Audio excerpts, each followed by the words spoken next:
What if I told you that there's one single financial concept that could feel like gaining a superpower? Seriously, it's not an exaggeration.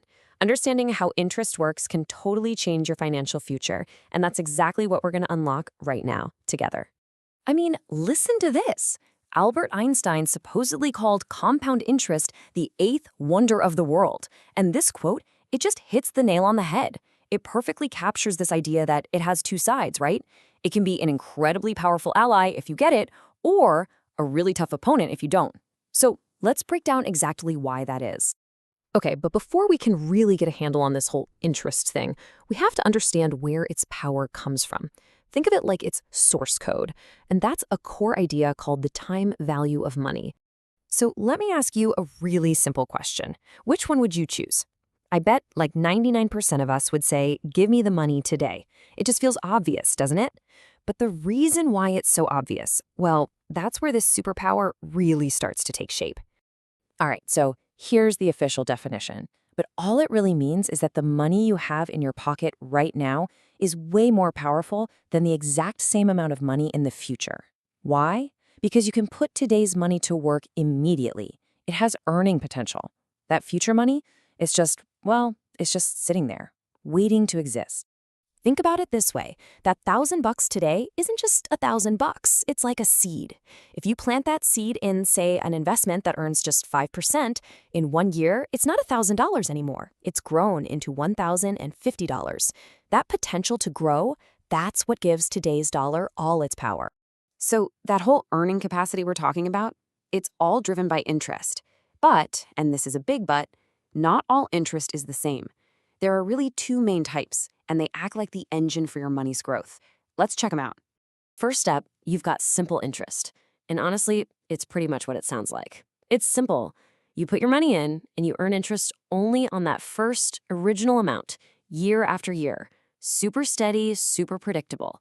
It grows in a straight, flat line. And then there's compound interest. Okay, this is where the real magic happens. With this, you don't just earn interest on your first investment. No, you start earning interest on your interest. It's like your money has little babies, and then those babies grow up and have their own babies. It creates this incredible, powerful feedback loop of growth. Now, I know it might sound like a tiny little difference, interest on interest, whatever.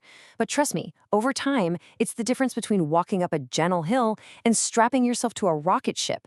The secret sauce is time. So just how big of a deal is it? Let's take a look. Whoa, just look at this. The blue line, that's simple interest, chugging along at 5%. The orange line, that's compound interest at a lower rate, only 4.5%. And for the first, 10 years or so, they're pretty much the same.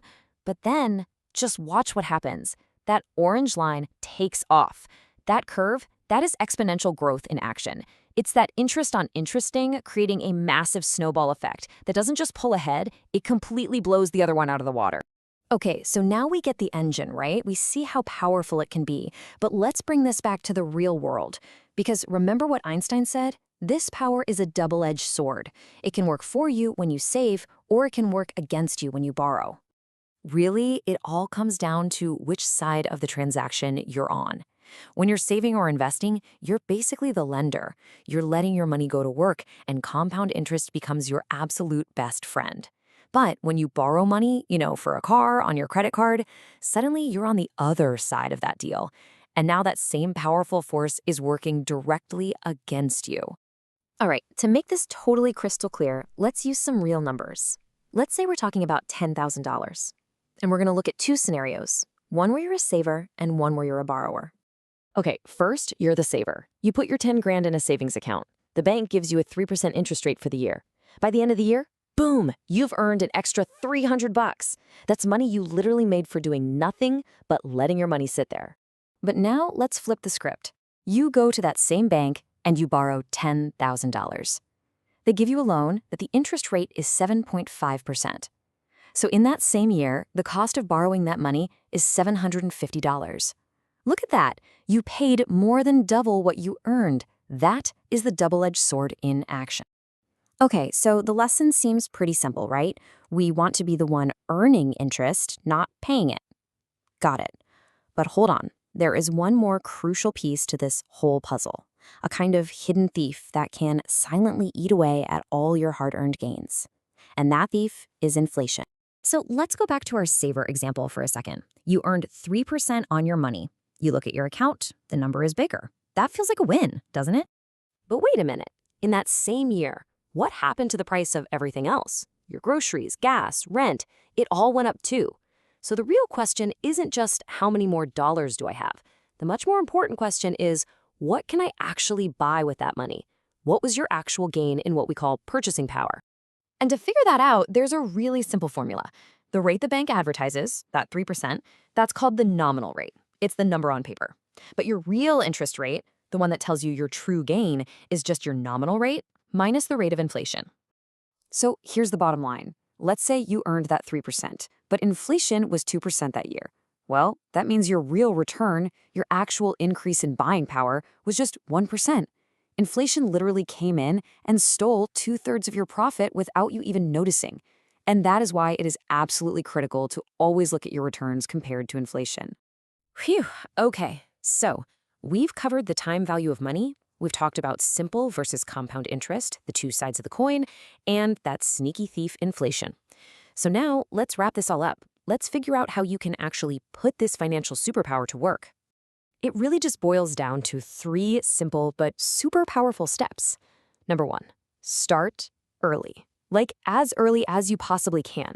We saw in that graph just how important time is. It's the rocket fuel for compounding. Number 2, be consistent. Even small, regular additions to your savings will pour gasoline on that compounding fire. And finally, number 3, understand your debt.